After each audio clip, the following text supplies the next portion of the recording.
The sixth installment of the Pokemon franchise evolves from 2D to 3D with Pokemon X and Pokemon Y. Welcome to Kalos, a French-inspired region flush with gorgeous scenery ranging from mountains to lakes to majestic cities, all serving as the backdrop for our hero as he or she scours the lands far and wide to collect them all.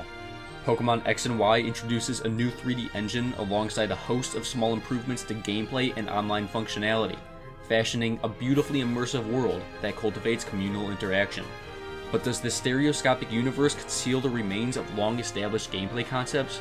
Or does Pokemon X and Y innovate beyond the confines of antique, near 20-year-old designs?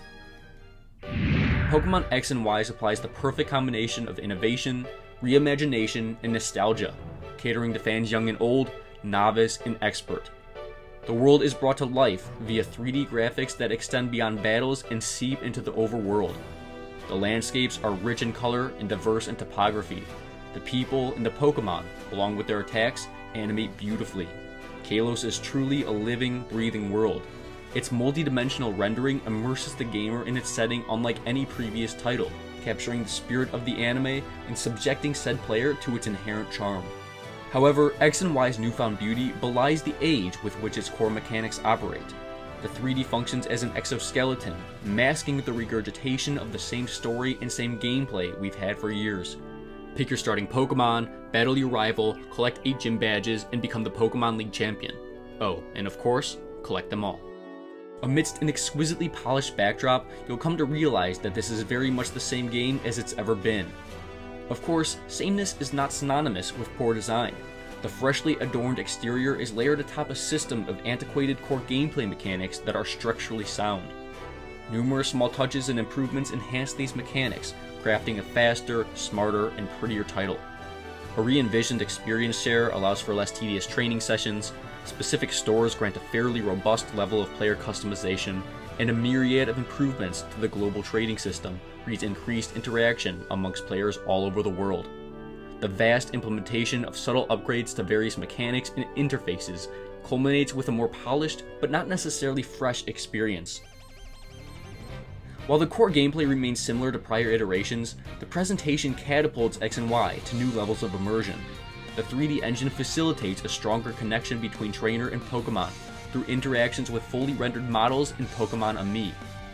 Battles resemble the anime in motion, where each creature possesses their own set of unique animations, conferring a large degree of personality to each one. Even the cities, towns, routes, and caves are all more engaging because they're more meticulously detailed and more visually appealing. The intrinsic beauty of each environment aptly complements engaging presentational features like riding your Pokemon throughout town, traversing land on a multi-directional plane, dynamic camera angles, and even sitting on benches. The graphics and presentation encourage greater exploration and breathe more life into a static world. Unfortunately, while the world by its lonesome is more exciting to explore, the fragmented narrative does little to drive the story in meaningful or unique ways. The vapid Team Flare intermittently wreaks havoc to diversify the gameplay and dramatize the tension, but like previous Team Evils, their motives are one note and their challenge non-existent. The members of Team Flare, along with the other NPC trainers littered throughout the world, possess inadequate AI, providing battles with little tension. Trainers rarely take advantage of Pokemon typing and display little to no strategy when formulating movesets, relegating these supposed heightened moments of tension to boring, tedious affairs. The problem is further compounded because the AI inexplicably employs underleveled Pokemon. Your journey to become the very best that no one ever was isn't so rewarding when brainless, unskilled AI heads the opposition. The infrequency by which Team Flare fuels the story, along with their primitive intellect and insipid personality, ultimately dampens one's commitment to complete the game.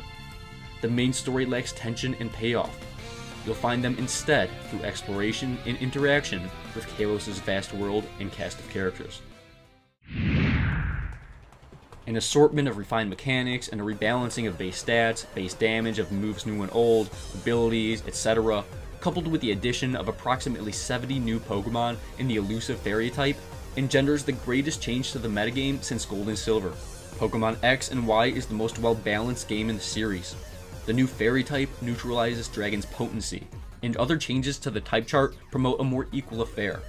Perhaps most importantly though, weather is notably less pervasive, its effects lasting only 5 turns. Weather teams are now less viable, consequently opening the door for new, previously unused Pokemon. Mega Evolutions mark an unconventional dive into gimmicky territory, although their mighty power never violates the balance of competitive play. You're allotted only 1 Mega Evolution per team, and their strength is further mitigated because they're unable to wield an item. Conversely, the strength of the more powerful moves have been diminished marginally, reining in a more defensive game. Meanwhile, on a subjective level, the new Pokemon are each unique, but objectively, the smallest batch of new Pokemon in series history lacks much of the punch found in previous lots. Their base stats are generally slightly inferior to those that came before it. Only a handful of Pokemon from X and Y have found their way into the OU tier. Still, with over 700 Pokemon to choose from, the options are nearly limitless. To create a game that is so supremely well balanced, with so many options and so many variables, is commendable to the highest degree. Pokemon X and Pokemon Y are fantastic games, and they're must-buys for 3DS owners. The 3D world does in fact serve as a veneer over its familiar core gameplay, but with its gameplay being so deep, accessible, and addicting, it's hard not to fall in love. Legacy issues persist, but they're entirely overshadowed by the goodness that is both new and old. Pokemon X and Pokemon Y for the Nintendo 3DS gets an 8.5 out of 10.